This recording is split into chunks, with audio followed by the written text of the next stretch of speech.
Para a nossa mensagem desta noite, eu convido a todos que abram suas Bíblias no texto do Apocalipse. Apocalipse capítulo 19, Apocalipse capítulo 19, do versículo 1 até o versículo 10. Apocalipse 19, de 1 a 10. Diz assim: Depois dessas coisas, ouvi no céu uma como grande voz de numerosa multidão, dizendo: Aleluia! A salvação e a glória e o poder são do nosso Deus, porque verdadeiros e justos são os seus juízos, pois julgou a grande meretriz que corrompia a terra com a sua prostituição, e das mãos dela vingou o sangue dos seus servos. Segunda vez disseram Aleluia, e a sua fumaça sobe pelos séculos dos séculos. Os 24 anciãos e os 4 seres viventes prostraram-se e adoraram a Deus que se acha sentado no trono, dizendo: Amém, Aleluia. Saiu uma voz do trono exclamando: Dai louvores ao nosso Deus, todos os seus servos, os que o temeis, os pequenos e os grandes.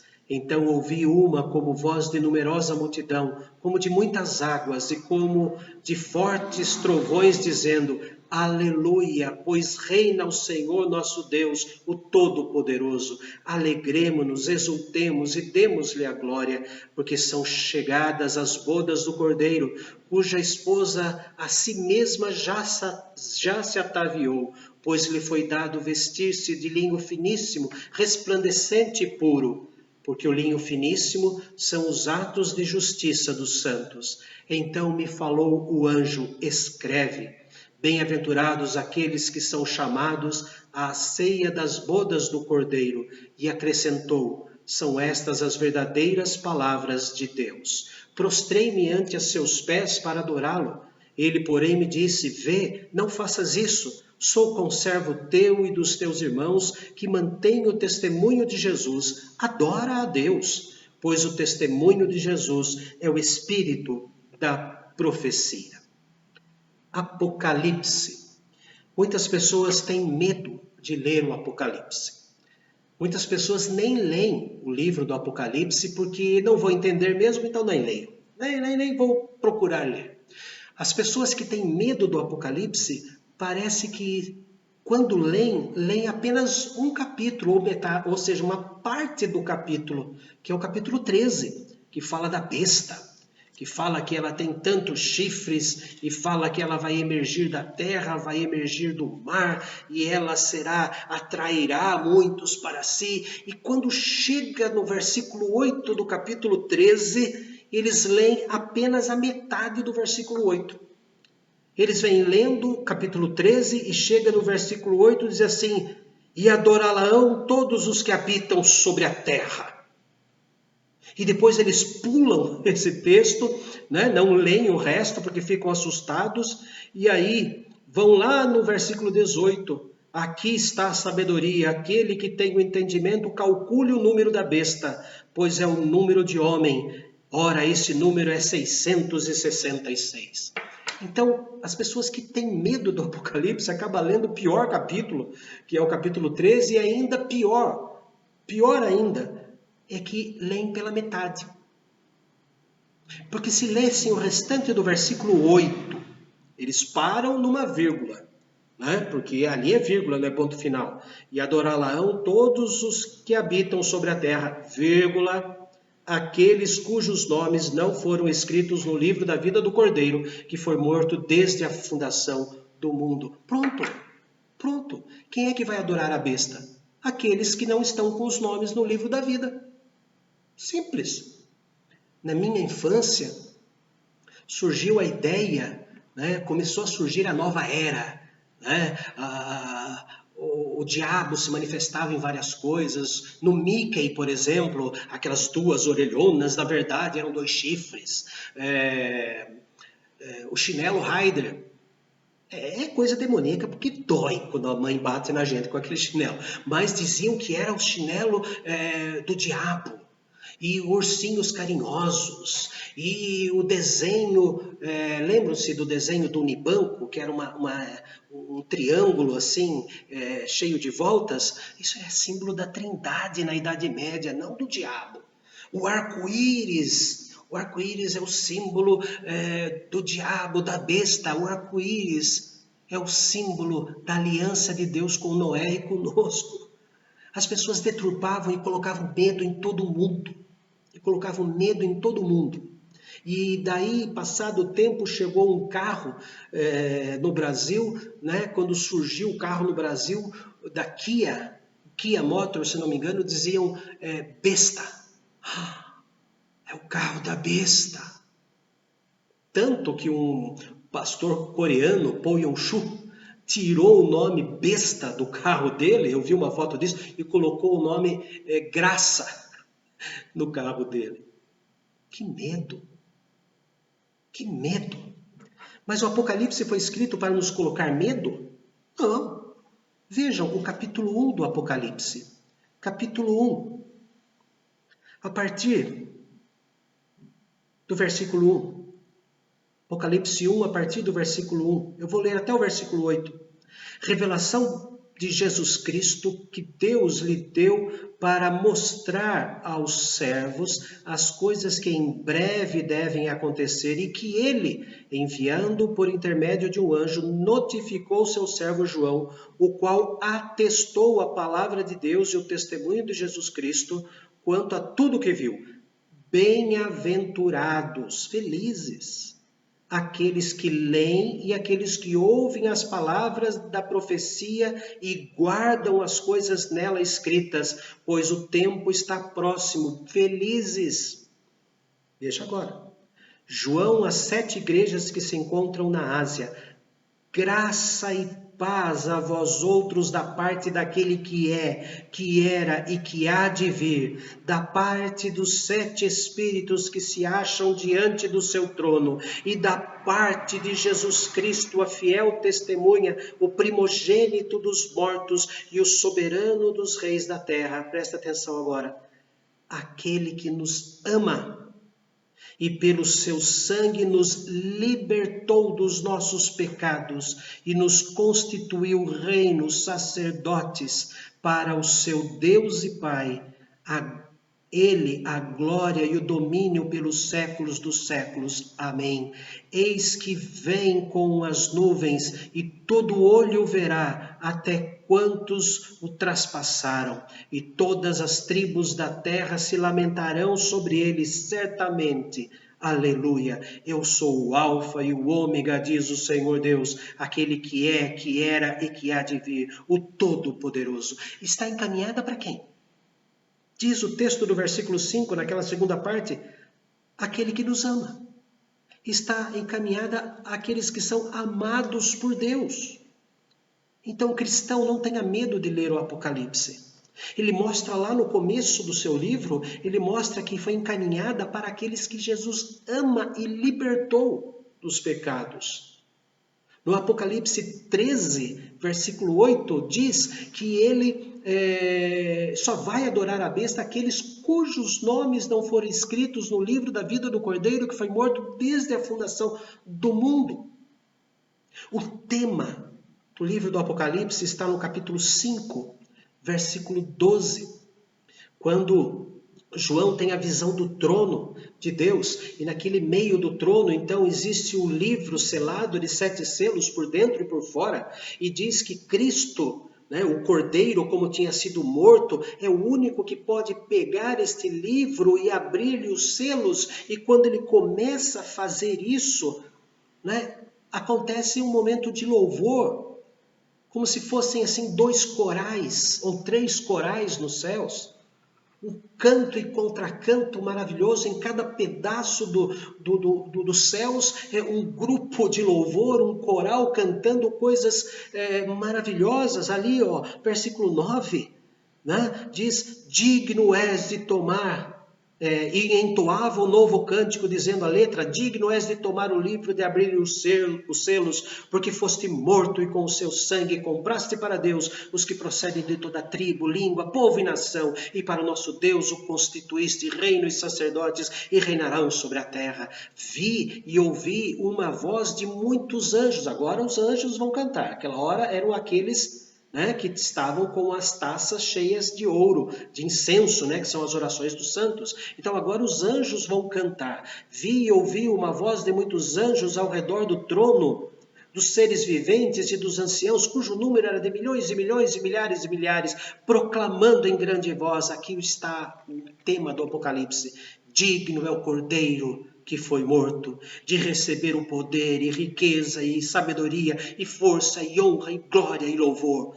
Versículo 13. Então ouvi que toda criatura que há no céu e sobre a terra, debaixo da terra e sobre o mar, e tudo que neles há, estava dizendo: àquele que está assentado no trono e ao Cordeiro, seja o louvor e a honra e a glória e o domínio pelos séculos dos séculos. E os 4 seres viventes respondiam: amém. Também os anciãos prostraram-se e adoraram. Meu Deus, que culto maravilhoso! Temos 1, 2, 3, 4 corais, como se na nossa igreja o grupo de louvor começasse a cantar. Cantavam um pedaço, uma estrofe, depois lá no fundo, os irmãos que sentam daqui do meu lado esquerdo, lá no fundo da igreja, levantassem e cantassem a segunda estrofe. Depois os irmãos que sentam aqui à minha direita, neste espaço, cantassem a terceira estrofe. E depois os irmãos que sentam lá no fundo, no meu lado direito, lá no fundo, levantassem e cantassem a quarta estrofe. Aqui deste lado, no começo, a quinta estrofe. E depois todos em pé cantando: ao que está sentado no trono e ao Cordeiro. Que culto! Isso aqui é para pôr medo? Não, nós estaremos lá. Nós estaremos lá, versículo 8. E quando tomou o livro, os 4 seres viventes. O que são os 4 seres viventes? Olha no capítulo 4, versículo 7. O primeiro ser vivente é semelhante ao leão, o segundo semelhante a novilho, o terceiro tem o rosto como de homem, e o quarto ser vivente é semelhante à águia quando estava voando. São os 4 evangelhos. Seria o testemunho dos 4 evangelhos. Então esses 4 seres viventes é o testemunho dos 4 evangelhos. E depois os 24 anciãos. Quem são?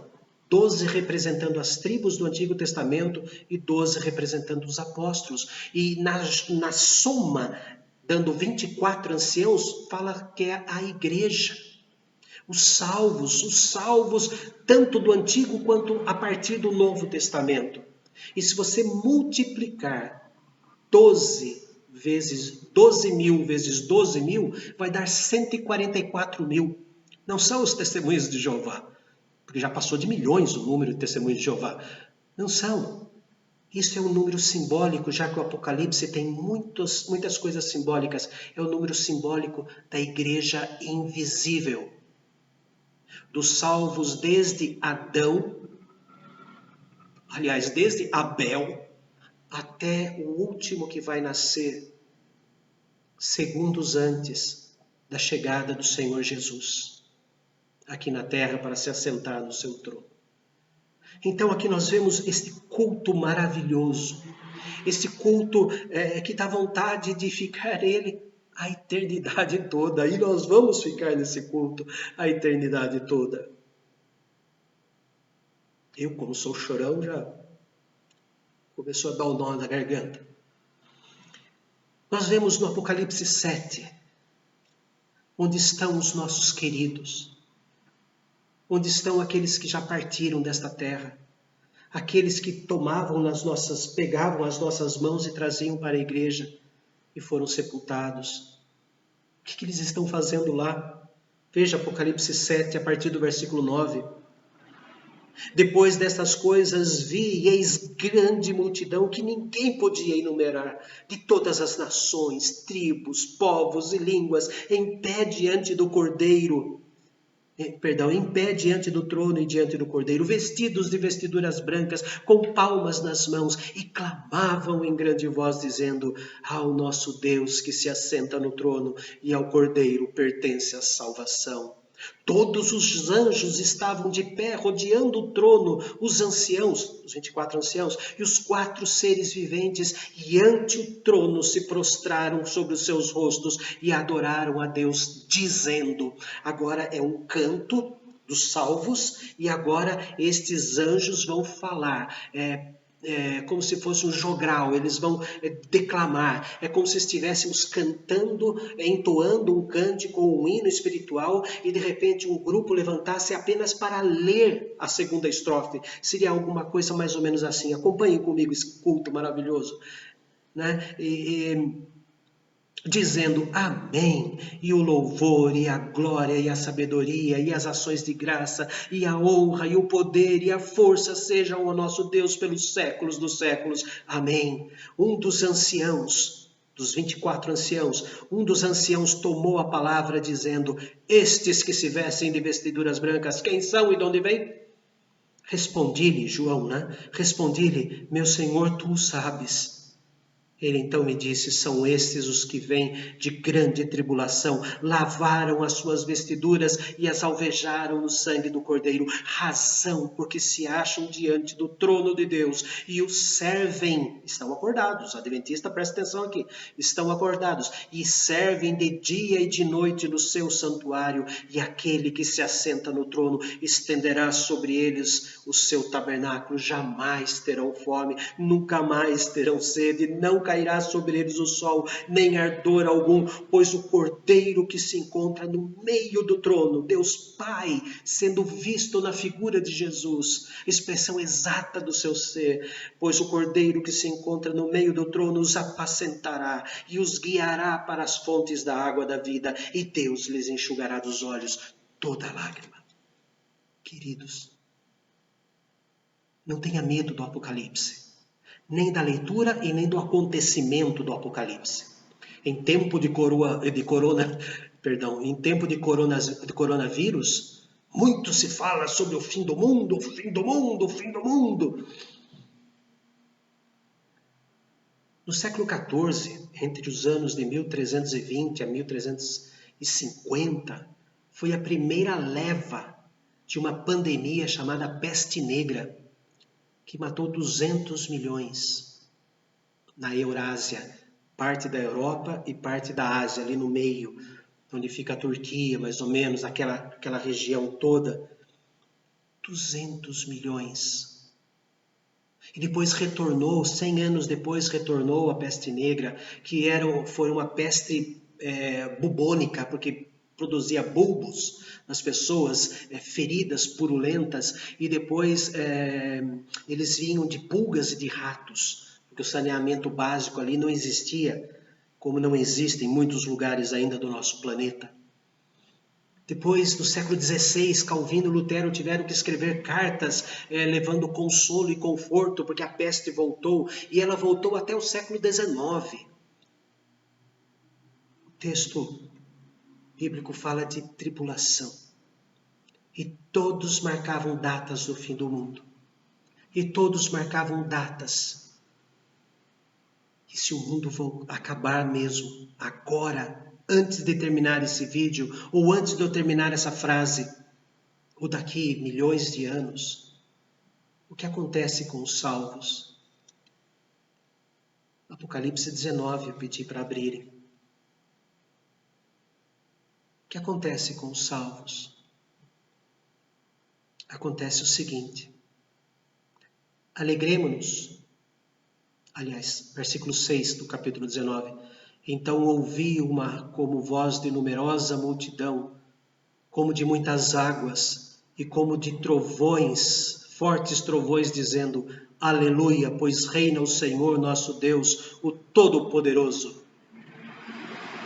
Handel usou esse versículo para escrever o aleluia. Aleluia foi apenas a 7ª música de um oratório inteiro, dividido em 3 partes. Aleluia não foi o último hino desse oratório chamado Messias. Aleluia foi o 7º hino da segunda parte. Tem todo o preparo da primeira parte, o nascimento de Jesus, e por fim a terceira parte que fala da volta, mas não é o aleluia, é o aleluia ali no meio. E nós sempre, gostamos de ouvir um culto que termina com um aleluia. Mas esta letra mostra o que está acontecendo nos céus com esta multidão que ninguém pode numerar. Eu vejo aqui a junção desta multidão num canto só, dos anjos, dos salvos, dos seres viventes, dos 24 anciãos, das criaturas que formam, lembram-se, 5 corais, dessas criaturas, tudo de uma vez só, dizendo: pois reina o Senhor nosso Deus, o Todo-Poderoso. E isto é o toque, isto é a trombeta do início do casamento. Porque daí vem o versículo 7, a continuação deste aleluia, reina o Senhor, vem dizendo assim: alegremo-nos, exultemos e demos-lhe a glória, porque são chegadas as bodas do Cordeiro, o casamento de Jesus, as bodas do Cordeiro, cuja esposa, a igreja, já a si mesma se ataviou, já está enfeitada, já está arrumada. Vejam, preste atenção no versículo 8. Pois lhe foi dado vestir-se de linho finíssimo, resplandecente e puro. Nós vimos que aquela multidão, no capítulo 7, estava vestida de branco, porque o branco é o alvejar do sangue de Cristo. Lavaram e alvejaram as suas vestiduras. O vestido da noiva. Alguém deu para a noiva esse vestido. Quem deu para a noiva foi o sogro. Foi Deus que deu para a noiva esse vestido resplandecente, puro, no sangue do seu filho. Ou no seu próprio sangue como filho de si mesmo. A igreja recebeu de graça o vestido da noiva. A igreja recebeu de graça o convite para o casamento. Foi-lhe dado. São os atos de justiça dos santos. Deus nos dá todas as oportunidades de aplicarmos a justiça divina aqui na terra. A igreja é um pedaço do céu na terra e tem que ser assim. A igreja é o que nós imaginamos ser os céus, de acordo com a Bíblia. Imaginamos lendo a Bíblia, não uma imaginação meramente humana, mundana, que acaba tendo em brigas. Por isso que a igreja, os irmãos que participam do templo, devem ser um só corpo.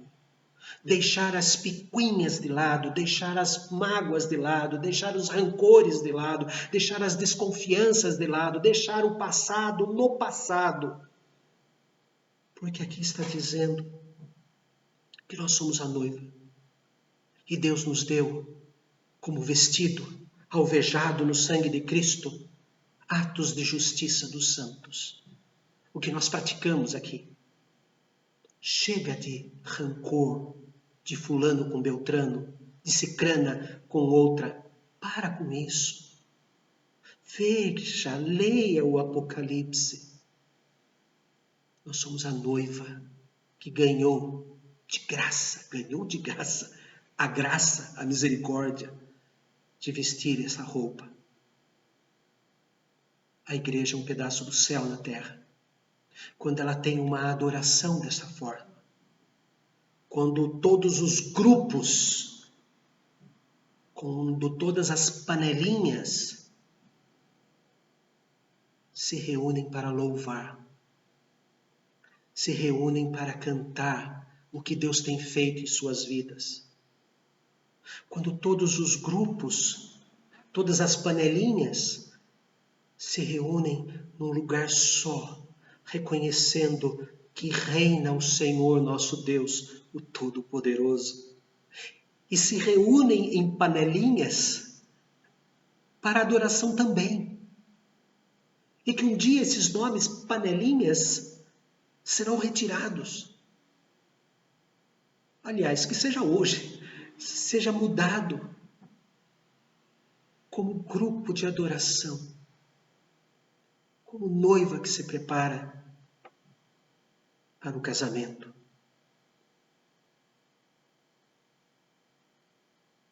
Esse coral do céu, Apocalipse 7, Esta noiva, do Apocalipse 19, de 1 a 10, é corajosa, é forte.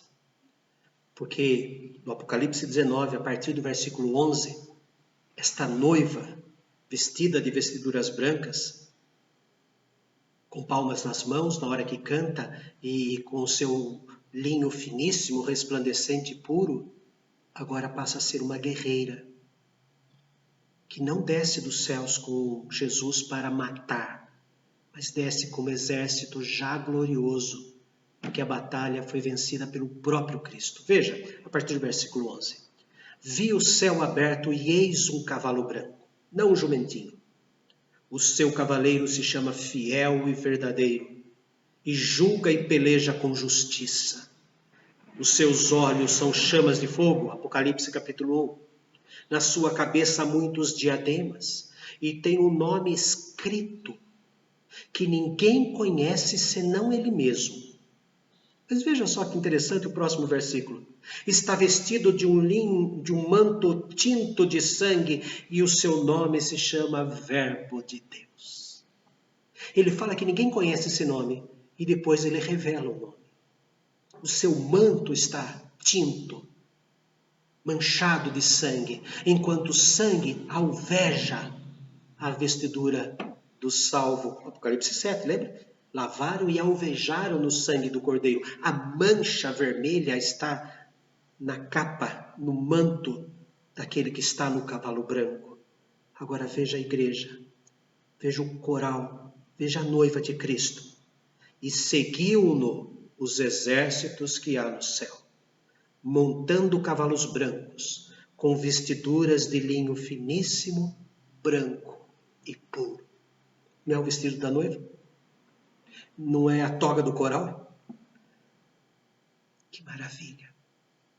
Digno é o cordeiro que foi morto de receber a honra, o louvor, a glória e o domínio pelos séculos dos séculos. Digno é o cordeiro que nos resgatou da maldição do pecado. Digno é o cordeiro hoje, sempre e eternamente. Que seja sempre dignificado na igreja, que é um pedaço do céu na terra, e deve ser assim. Temos que lutar contra nós mesmos para mantermos a igreja como um pedaço do céu na terra, para fazermos da igreja o Monte Hermon que toda manhã derrete a sua neve e rega o Monte Sião. Hino de número 300. Hino de número 300. Nós cantaremos esse hino dizendo... Antigamente a letra era até mais bonita, né? Mas agora mexeram. Mas antigamente dizia assim: eis a escrava resgatada e transformada em noiva. Mas agora a letra nova diz assim: para resgatar a igreja, grande preço Cristo deu. Não foi ouro, nem foi prata, foi seu sangue que verteu. Grande foi o seu amor, que na cruz assim mostrasse, para meus grilhões partires, tua vida não poupaste. Vamos entoar este belo hino, o hino de número 300, encerrando o culto desta noite e desejando que logo, logo possamos voltar a cantar todos juntos. Louvemos com o hino 300.